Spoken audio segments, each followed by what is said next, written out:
अस्सलामुअलैकुम वरहमतुल्लाहि वबरकातुहू। नाजरीन, आप लोग कैसे हैं? मुझे उम्मीद है कि आप लोग अच्छे होंगे। अल्लाह की बारगाह में दुआ करता हूं कि मौला ताला आप सबको सेहत व आफ़ियत के साथ आप सबकी ज़िंदगी गुजारने की तौफ़ीक़ व रफ़ीक अता फ़रमाए। और अल्लाह की बारगाह में ये भी दुआ करता हूं कि मौला ताला हम सबको सीधे रास्ते पर, सच्चे रास्ते पर, नेक रास्ते पर, इहदिनस सिरातल मुस्तकीम पर चलने की तौफ़ीक़ अता फ़रमाए। नाजरीन, आज की वीडियो में मैं आपको बताने वाला हूं कि कुर्बानी किस पर वाजिब है। जी हाँ, आज यही चीज़ हमें आपको समझना है कि कुर्बानी किस पर वाजिब है। तो सबसे पहले तो आप ये समझ लें कि बहुत सारे घरों में क्या देखा जाता है कि जिस घर में 6 मेंबर, 7 मेंबर, 8 मेंबर, 10 मेंबर होते हैं, एक बकरा लाते हैं और उसके बाद में जो है सारे घर वालों के नाम से जो है ना कुर्बानी कर देते हैं। तो नाजरीन, ऐसा नहीं। या तो फिर क्या करते हैं कि बाप अगर घर में मौजूद है तो बाप के नाम से कुर्बानी करवाते हैं। अब आपको ये सोचना है और समझना है कि बाप के ऊपर अगर कुर्बानी वाजिब है तो बाप के नाम से भी कुर्बानी होगी। बेटे के नाम पर, यानी बेटे के ऊपर अगर कुर्बानी वाजिब है तो बेटे के भी नाम से कुर्बानी होगी। घर में आपकी बहू है, अगर उसके ऊपर भी कुर्बानी वाजिब है तो उसके नाम से भी कुर्बानी होगी। ऐसा नहीं है कि एक बकरा लाएं और एक यानी कुर्बानी कर लिए और सारे घर वाले खा लिए और आप जो है कुर्बानी का हक अदा कर दिए। तो नाजरीन, ऐसा नहीं है। कुर्बानी वाजिब उस शख्स पर होता है। याद रखिए, कुर्बानी वाजिब किस पर होता है वो चीज़ मैं आपको बता देता हूँ।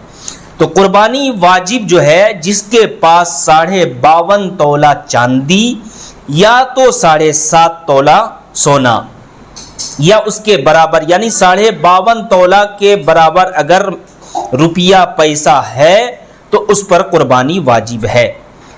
ज़कात का क्या हुक्म है कि साल गुजरने के बाद ज़कात जो है लागू होता है, लेकिन कुर्बानी में साल का हुक्म नहीं है। कुर्बानी में क्या है कि अगर आपके पास 10 ज़िलहिज्जा को नमाज़े ईदुल अज़हा से पहले अगर आपके पास में 52.5 तोला चांदी के मिकदार पैसे आ गए, रुपए आ गए, या तो 52.5 तोला चांदी है या 7.5 तोला सोना है, या दोनों के बराबर जो है एक तरफ करके 52.5 तोला चांदी के हिसाब से अगर आपके पास है तो ये याद रखिए आपके ऊपर कुर्बानी वाजिब है।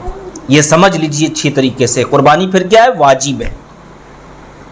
अब इसमें जो है हमारे घर में हमारी माँ बहनों के पास में सोना चांदी जेवरात सारे कुछ रहते हैं, तो हमारी माँ बहनें क्या समझती है कि मर्द कुर्बानी कर ले, मर्द के नाम से कुर्बानी हो जाती है, हम पर जो है हमें छुटकारा मिल गया। तो ऐसा नहीं है, बल्कि औरत पर भी कुर्बानी वाजिब है। हाँ, ऐसा आप कर सकते हैं कि अगर छोटा जानवर यानी एक बकरा ले आए, एक के नाम से कर दे, या 2 बकरा लाए 2 के नाम से कर दे। अगर आपके घर में 4 मेंबर है, चारों के ऊपर कुर्बानी वाजिब है तो 2 हिस्सा ले ले, बड़े जानवर के ऊपर हिस्सा ले ले। तो इसमें क्या होता है कि आप अगर इतना गोश्त नहीं रख पाएंगे, खा नहीं सकेंगे तो गरीबों में बंटवा दे, इसमें कोई हरज वाली बात नहीं। लेकिन आपकी कुर्बानी जो आपके ऊपर वाजिब है वो आपका अदा हो जाएगा। और कुर्बानी के दिन आप जो सोचेंगे कि हम जो है बकरा खरीद के जो है हम सदका कर दें, गरीबों को दे दें, या तो बकरे के जितना बकरे का कीमत है हम उस कीमत को अदा करके किसी गरीब को दे दें, तो आपकी कुर्बानी अदा नहीं होगी। याद रखिए, कुर्बानी के दिन आपको कुर्बानी ही करना पड़ेगा, ये याद रख लीजिए। तो नाजरीन, आप समझ गए होंगे कि कुर्बानी के क्या मसाइल। कुर्बानी यानी कि 52.5 तोला चांदी या 7.5 तोला सोना। तो अब ये बात आप समझ लीजिए कि जिसके पास 2 तोला सोना है और उसके बाद में जिसके पास में जो है 52.5 तोला नहीं बल्कि 40 तोला जो है चांदी है, तो अब दोनों को मिलाया जाएगा। अब जब दोनों को मिलाया जाएगा तो जिधर देखिए कि 52.5 तोला चांदी, सोना और चांदी दोनों मिला के 52.5 तोला होता है या नहीं होता। जब अगर हो गया है तो आपके ऊपर कुर्बानी वाजिब है। जी हाँ नाज़रीन किराम, ज़रूरी है, कुर्बानी वाजिब है। अगर आप नहीं करेंगे तो आप गुनहगार होंगे। वाजिब को तर्क करना गुनह का काम है।